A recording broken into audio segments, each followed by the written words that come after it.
아우케우스부르크에 있는 메서슈미트 에이지 설계 구간의 공기는 담배 연기와 겨울 추위로 자욱했다. 1945년 1월 17일이었다. 밖에서는 제국이 무너지고 있었다. 도시들은 잿더미가 되고 군대들은 모든 전선에서 후퇴하고 있었다.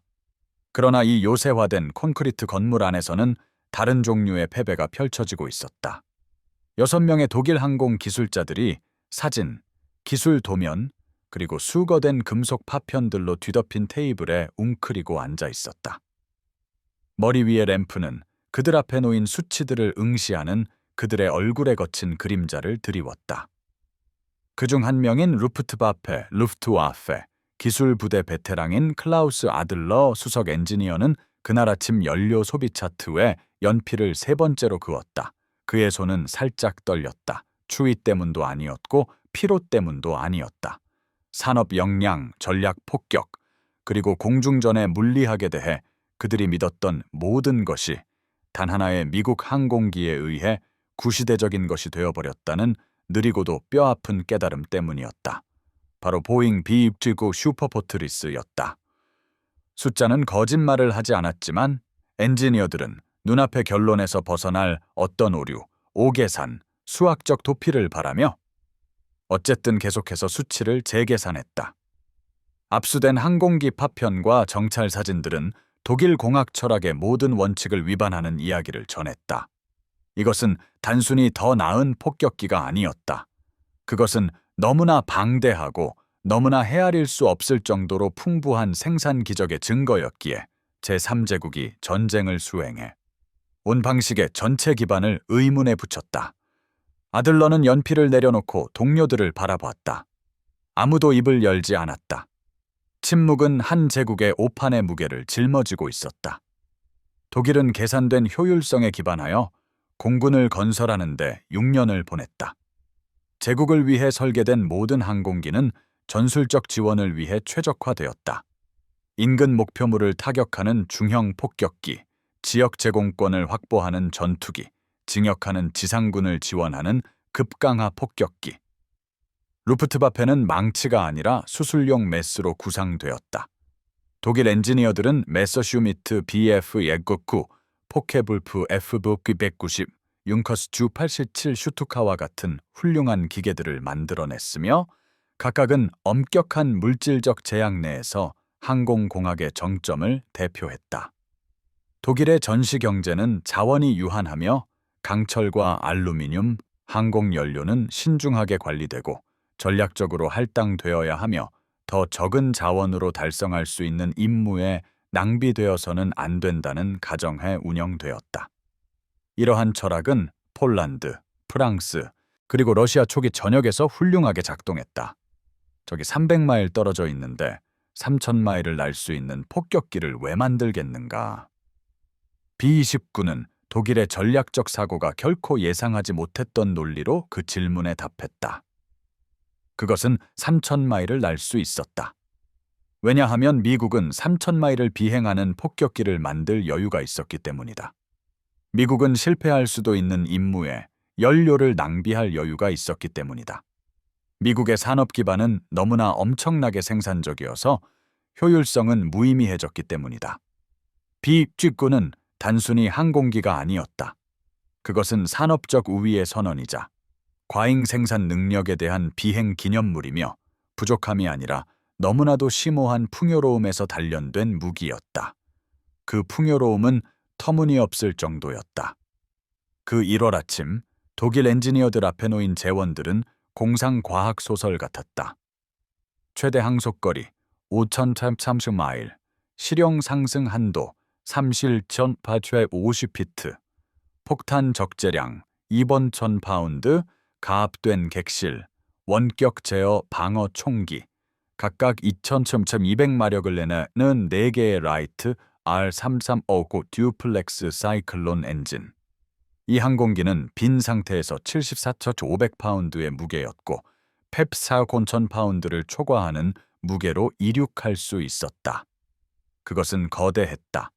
날개폭은 141피트로 거의 축구장 절반 길이에 달했다. 독일 전투기들이 작동하기 힘든 고도에서 시속 220마일로 순항할 수 있었다. 그리고 미국은 이들을 수백 대씩 만들고 있었다.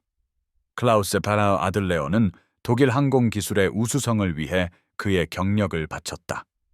그는 하인켈 헤이 에아미 이핀 도르니어 두 27길 융커스 주 88에 대해 작업했다.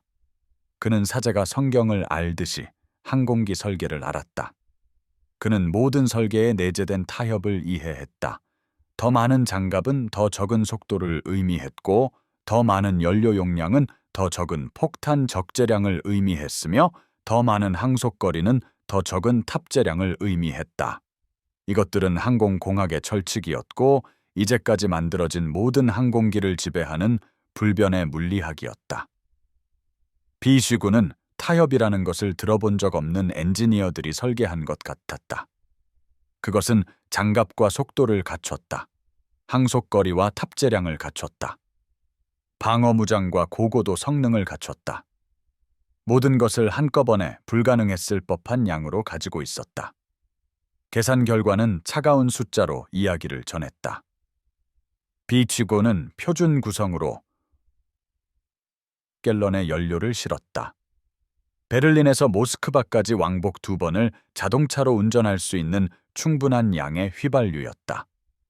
순항 속도에서의 연료 효율은 갤런당 약 2.4마일이었는데 이는 대부분의 독일 전투기들이 수평 비행에서 유지할 수 있는 속도보다 더 빠른 속도로 3만 피트 상공에서 5톤의 폭탄과 11명의 승무원을 싣고 있다는 점을 고려하면 형편없게 들리지만 사실은 그렇지 않았다. 작전 반경, 만재 폭탄을 싣고 안전하게 돌아올 수 있는 거리은 1600마일을 초과했다. 이것은 마리아나 제도에서 이륙한 비주국가 도쿄를 타격하고 10,000파운드의 소위탄을 투하한 후 귀환할 수 있다는 것을 의미했다. 인도 기지에서 이륙한 같은 항공기는 일본의 산업 중심지에 도달할 수 있었다. 더 이상 안전한 거리는 없었다. 도달할 수 없는 생산시설도 없었다. 파괴로부터 면역된 도시도 없었다. 독일 엔지니어들은 이것이 전략적으로 무엇을 의미하는지 즉시 이해했다. 제3제국은 지리를 방어 무기로 의지했다. 독일의 공장들은 분산되어 있었고 도시들은 연합군 폭격기들이 항속거리의 극단적인 한계에서만 도달할 수 있는 대륙 내부에 퍼져 있었다. 영국 랭커스터와 미국 B-17 플라잉 포트리스는 독일 목표물을 타격할 수 있었지만 엄청난 소모를 감수하는 편도 임무에서나 또는 구축하는 데 수년이 걸리는 기지에서만 가능했다. 루프트바페는 독일 영공을 방어하느라 모든 힘을 소진했지만 근본적인 계산은 항상 방어에 유리했다. 최대 항속거리에서 작전하는 폭격기들은 취약했고 스트레스를 받았으며 최대 탑재량을 운반할 수 없었고 목표물 상공을 배회할 수 없었으며 변화하는 날씨나 적의 저항에 적응할 수 없었다. 비취구군은 그 방정식을 완전히 바꿔놓았다. 그 항속거리가 너무나 엄청나서 여러 방향에서 목표물에 접근할 수 있었고 기상 시스템을 우회할 여유가 있었으며 선회하며 최적의 폭격 조건을 기다릴 수 있었고 필요하다면 여러 번 폭격 임무를 수행할 만큼 충분한 연료를 실을 수 있었다. 항속거리는 단순한 숫자가 아니었다. 그것은 작전의 유연성, 전략적 무적성, 적에게 조건을 지시할 수 있는 능력 그 자체였다. 그러나 그 1월 아침 아우크스부르크의 엔지니어들은 전술적 이점보다 훨씬 더 심오한 것을 이해했다. 그들은 이해하기 어려울 정도의 미국 산업 역량의 증거를 보고 있었다.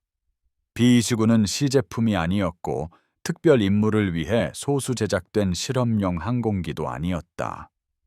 보잉은 1940년에 이 항공기를 설계하고 1942년에 시제품을 만들었으며 1945년까지 3,000대 이상을 생산했다. 3,000대의 항공기, 각각은 독일이 배치했던 어떤 폭격기보다도 더 복잡했고 각각은 수십만 인실을 필요로 했으며 각각은 수십 대의 재래식 폭격기를 만들 수 있었을 양의 알루미늄과 강철과 구리를 소비했다.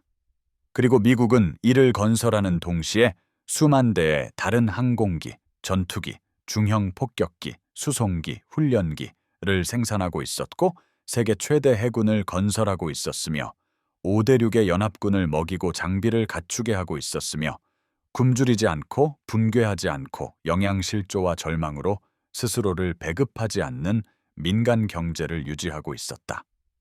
테이블 위에 놓인 계산기, 그들이 분석하는 항공기에 비해 원시적으로 느껴지는 기계식 쿠르타 장치는 미국 생산의 산수를 거의 감당할 수 없었다.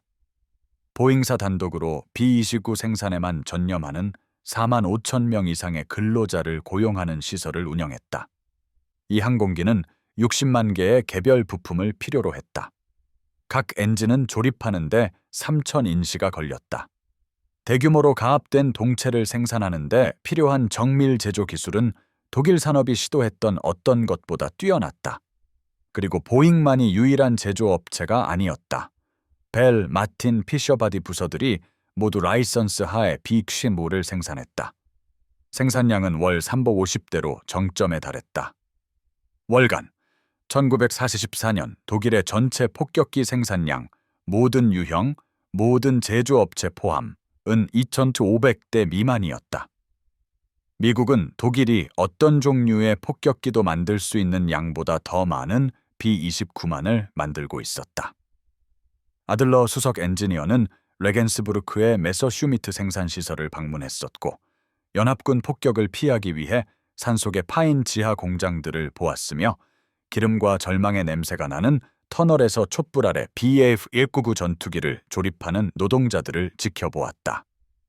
그는 독일의 독창성이 노예노동, 분산된 생산, 숲과 헛간에 숨겨진 조립식 부품, 어둠 속 철도 터널에서 이루어지는 최종 조립 등 극한까지 확장되는 것을 보았다. 독일은 생존 본능에서 비롯된 맹렬함으로 항공기를 만들고 있었지만 여전히 충분하지 않았다. 결코 충분하지 않았다. B-29는 기술적 우월성뿐만 아니라 완전히 다른 경제 원칙에 따라 작동하는 너무나도 방대한 산업 기반을 대표했다. 미국은 낭비할 여유가 있었다. 사양을 충족하지 않는 전체 생산 라인을 폐기할 여유가 있었다. 대당 6,3,9,000달러고 300만 라이히스마르크 이상의 비용이 드는 폭격기를 만들 여유가 있었고 임무당 5% 또는 10%의 작전 손실을 허용 가능한 소모로 받아들일 여유가 있었다. 독일은 어떤 것도 잃을 여유가 없었다. 모든 항공기는 소중했다. 모든 조종사는 대체 불가능했다. 모든 갤레온의 연료는 비축되어야 할 전략 자원이었다. 테이블 위에 펼쳐진 사진들에는 일본 상공의 B-29 편대가 담겨 있었다. 햇빛에 번쩍이는 매끄러운 은색 항공기들이 지평선 끝까지 이어지는 정교한 전투 대형으로 비행하고 있었다. 이 사진들은 만주에 있는 독일 관측병들이 촬영한 것으로 외교 채널을 통해 전달되었으며 처음에는 연합군의 선전물로 일축했던 정보 장교들에 의해 분석되었다. 아무도 이런 폭격기를 만들 수 없었다. 아무도 이런 수량으로 운용할 수 없었다. 사진들은 합성 사진이거나 속임수 사진이거나 미국의 심리전일 것이라고 생각되었다. 그러나 독일 해군 관측병들의 정찰 보고서는 같은 이야기를 전했다. 회수된 항공기 파편들, 불가능한 순도의 알루미늄 합금, 비범한 정밀도의 마그네슘 주조, 독일의 역량을 뛰어넘는 기술로 경화된 강철 부품을 발견한 금속학자들에 의해 분석된 사진들이 시사하는 바를 확인시켜 주었다. B-29는 실제했다. 그 편대들도 실제했다. 그 뒤에 있는 산업 역량도 실제했다. 그리고 엔지니어들은 히틀러의 장군들에게는 부족해 보였던 명확함으로 이것이 무엇을 의미하는지 이해했다. 전쟁은 패배했다. 아마도 항상 패배하고 있었을 것이다. 전술적 오류나 전략적 오판 때문이 아니라 독일이 제국의 생산 능력을 너무나도 엄청난 규모로 초과하는 적과 충돌했기 때문이었다. 아무리 많은 용기도, 아무리 뛰어난 전술도, 아무리 훌륭한 작전 계획도 이를 만회할 수 없었다.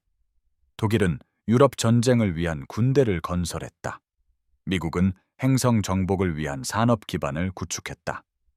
비축구는 그러한 불균형의 가장 눈에 띄는 징후일 뿐이었다. 클라우스 아들레어는 B-29 기체 파편을 집어들었다. 중국에 추락한 항공기에서 회수된 알루미늄 조각이었다. 그것은 얇고 거의 섬세해 보였으며 검사 마크와 생산 코드가 찍혀 있었다.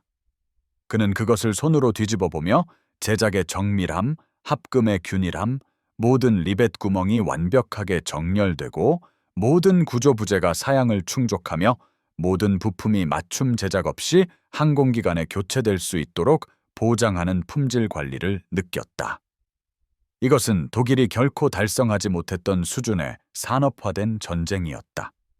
독일 공군은 장인이 가구를 만들듯 항공기를 제작했다. 숙련된 노동자들이 부품을 손으로 맞추고 공차를 조정하며 재료와 제조의 편차를 보정했다.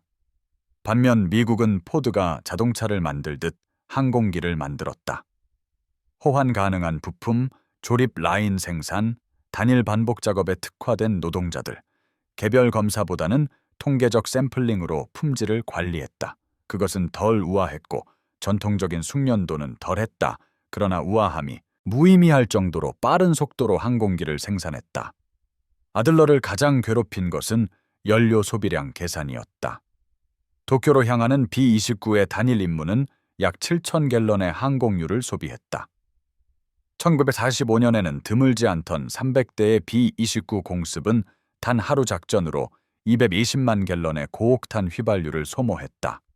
그것은 독일 공군 전체 전투기 작전을 일주일 동안 공급할 수 있는 연료량이었다.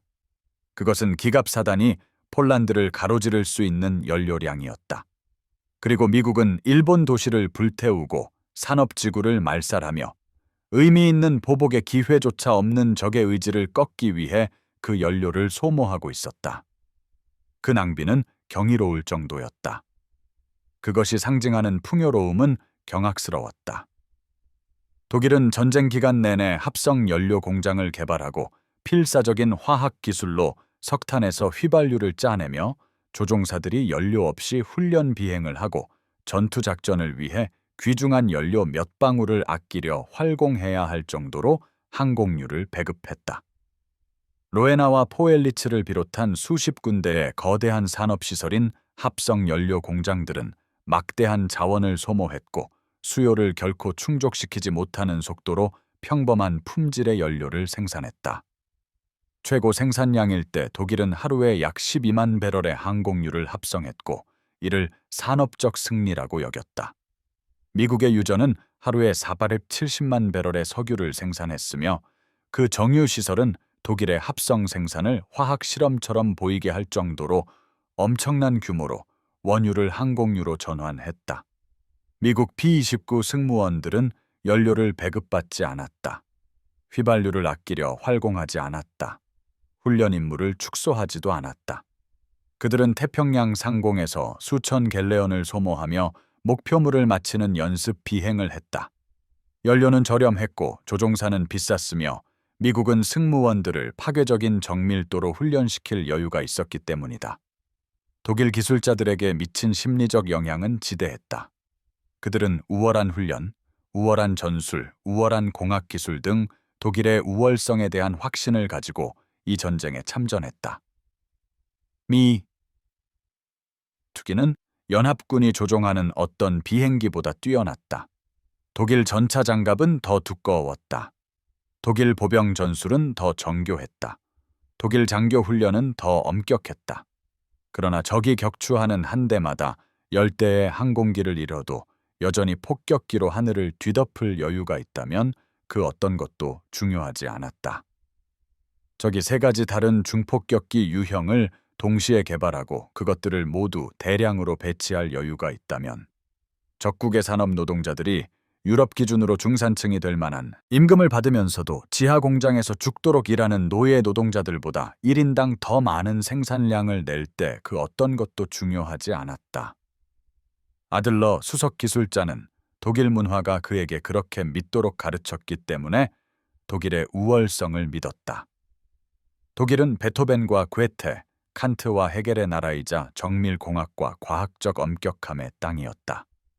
독일 대학들은 유럽 최고였고 독일 제조업은 가장 세심했으며 독일 조직은 가장 효율적이었다. 카우보이와 재즈 음악가들, 이민자 혼혈인들과 자본주의적 과잉의 나라가 어떻게 제3제국의 절제된 산업력을 능가할 수 있었을까? 답은 사진과 계산서, 회수된 금속 파편들로 테이블 위에 흩어져 있었다. 미국이 독일을 능가한 것은 미국 사회가 혁신을 장려하고 생산성에 보상하며 전체주의적 통제가 결코 따라올 수 없는 방식으로 인간의 잠재력을 발휘하게 하는 원칙 위에 세워졌기 때문이었다. 왜냐하면 미국 노동자들은 노예가 아니라 이해관계자였기 때문이다. 왜냐하면 미국 기술자들은 이데올로기에 얽매이지 않고 문제 해결에 도전했기 때문이다.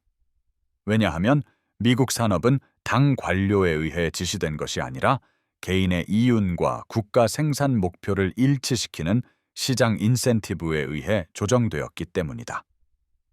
비축금수는 단순한 폭격기가 아니었다. 그것은 대륙 규모로 작동하는 민주적 산업 자본주의의 발현이었다. 모든 리벳은 생활 임금을 받는 노동자를 상징했다. 모든 엔진 실린더는 특허를 출원하고 로열티를 받는 기술자를 상징했다. 모든 알루미늄 1톤은 주주들에게 배당금을 지급하는 광산 운영을 상징했다. 항공기는 비쌌다. 왜냐하면 그것을 생산한 경제는 인간 노동의 가치를 부여하고 혁신에 보상하며 수백만 명의 미국인들이 굶주리지 않고 전쟁 채권을 사고 국방 생산에 투자하며 전시 경제를 지탱할 여유를 가질 만큼 부를 광범위하게 분배했기 때문이었다. 독일은 약탈과 노예제도, 약탈한 금과 강제노동, 가치를 추출하지만 지속 가능한 것을 만들어내지 못하는 경제 모델 위에 전쟁 기계를 건설했다.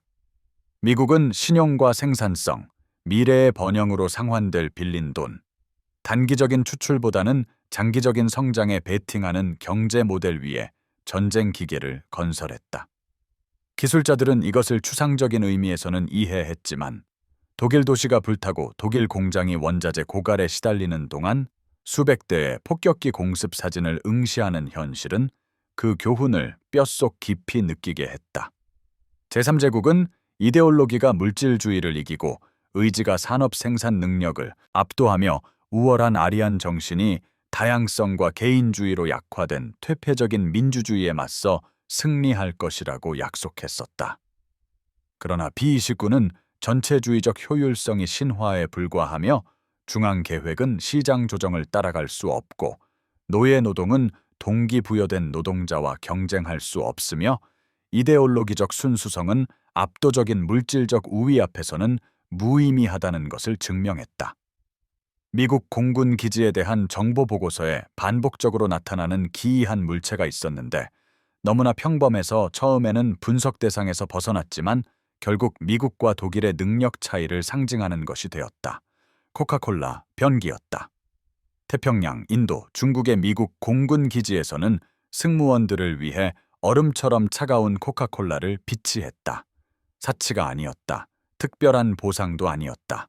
단지 표준 보급품으로서 케이스 단위로 제공되었고 미국 폭격기 승무원들이 적도시를 불태울 임무를 수행하기 전에 얼음처럼 차가운 탄산음료를 마실 수 있도록 바다를 건너 음료수를 운송하는 전용 보급망을 통해 전달되었다.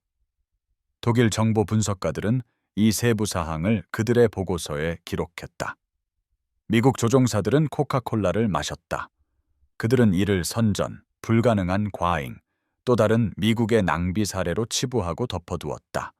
그러나 그것은 현실이었다. 미국 보급 장교들은 작은 사치품으로 사기가 향상되고 승무원들이 보존할 가치가 있는 삶의 방식을 지키기 위해 싸우고 있음을 상기할 때 더 잘 싸운다고 판단했다. 그래서 그들은 전투 지역에 음료수를 전달하기 위해 화물 공간, 냉장 능력 및 보급망 자원을 할당했다.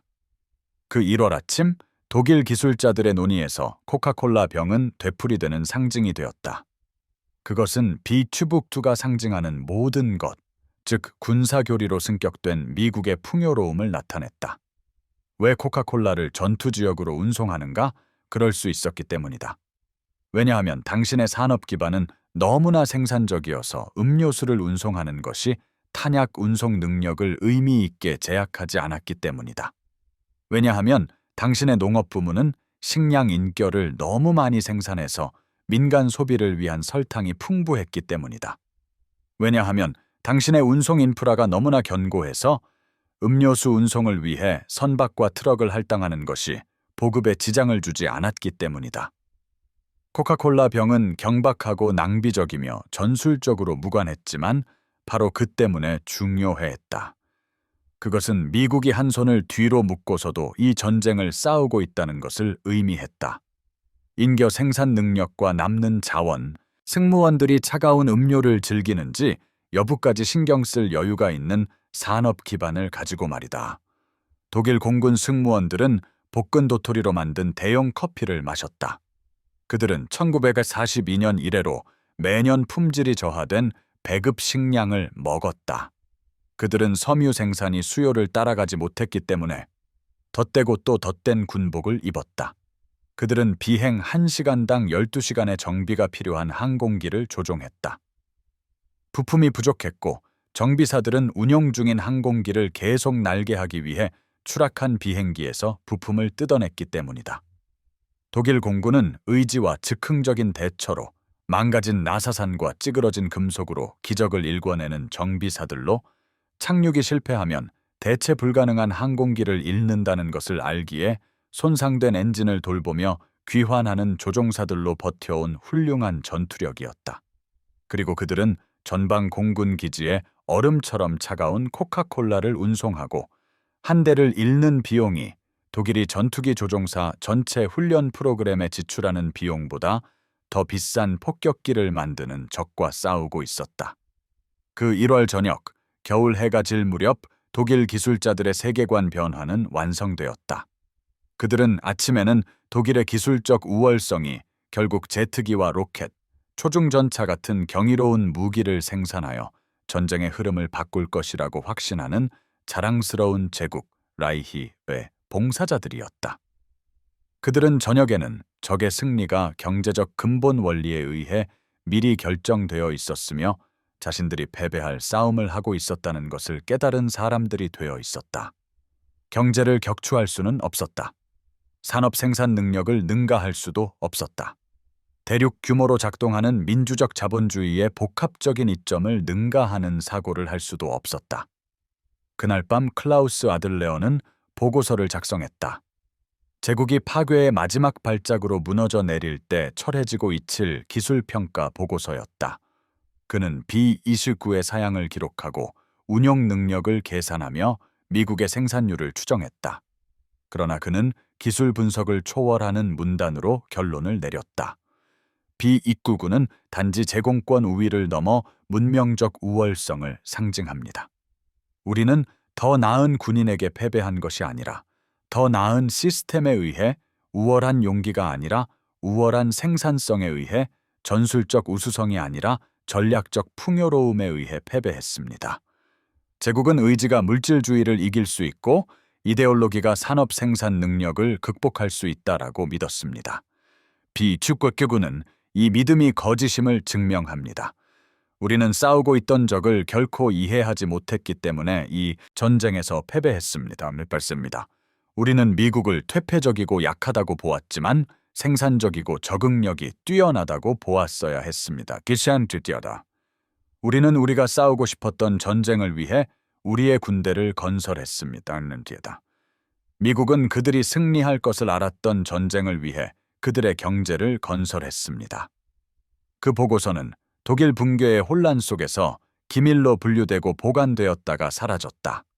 하지만 그 1월 아침 B-29의 항속거리를 계산했던 기술자들은 그 지식을 전후 세계로 가지고 갔다.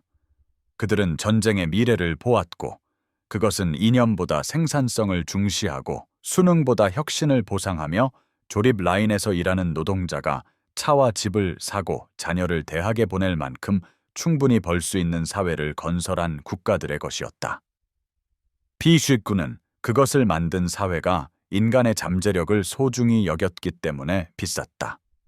루프트바페는 그것을 창조한 정권이 인간을 소모품으로 취급했기 때문에 몰락하고 있었다. 이어진 수십 년 동안 클라우스 아들러는 민간 항공 분야에서 루프트한자의 상업용 항공기를 설계하며 서독의 민주적인 틀 안에서 독일 항공우주 산업의 부흥에 기여했다. 그는 B-29의 항속거리를 계산하고 자신들의 편이 제대로 싸우지 못해서가 아니라 잘못된 문명 모델을 선택했기 때문에 패배했다는 것을 깨달았던 그 1월의 아침을 결코 잊지 않았다. 1945년 독일 상공을 날았던 폭격기들은 폭발물 그 이상을 실어 날랐다.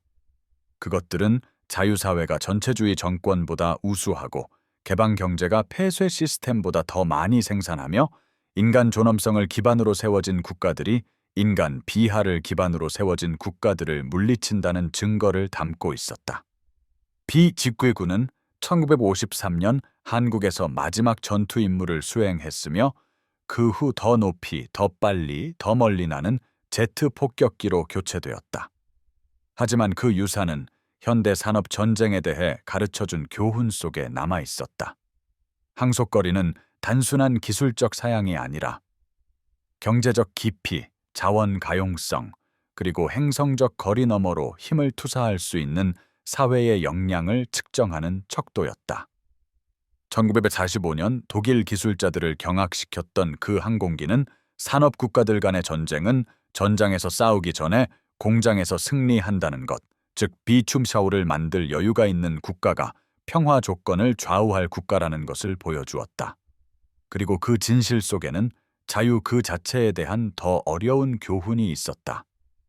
즉, 미군 승무원들이 차가운 코카콜라를 마시고 수천 마일의 안전 여유를 가진 폭격기를 조종할 수 있게 했던 그 풍요는 질이나 자원 분포에 우연이 아니라 개인의 동기를 집단 생산성과 일치시킨 정치 및 경제 시스템의 결과였다. 코카콜라 병과 B-29 슈퍼포트리스는 동일한 시스템의 산물이었으며 전체주의적 통제로는 결코 따라잡을 수 없는 규모로 인간의 에너지와 독창성을 물질적 번영으로 전환하는 법을 배운 문명의 상징이었다. 아우크스부르크의 기술자들은 폭격기의 항속거리를 계산했고 그것이 자신들의 측정 도구의 한계를 넘어선다는 것을 발견했다. 숫자가 틀려서가 아니라 그들이 줄곧 잘못된 것을 측정하고 있었기 때문이었다. 그들은 연료 용량, 순항 속도, 폭탄 탑재량을 계산했지만 사실은 인간 문명의 두 가지 모델, 즉 하나는 강압에 기반하고 다른 하나는 협력에 기반한 두 모델 사이의 거리를 계산했어야 했다. B-29의 진정한 항속거리는 5,830마일이 아니었다. 그것은 폭정에서 자유까지의 거리였다. 그리고 그 거리는 어떤 계산으로도 포착할 수 없을 만큼 거대하다는 것을 기술자들은 너무 늦게 깨달았다.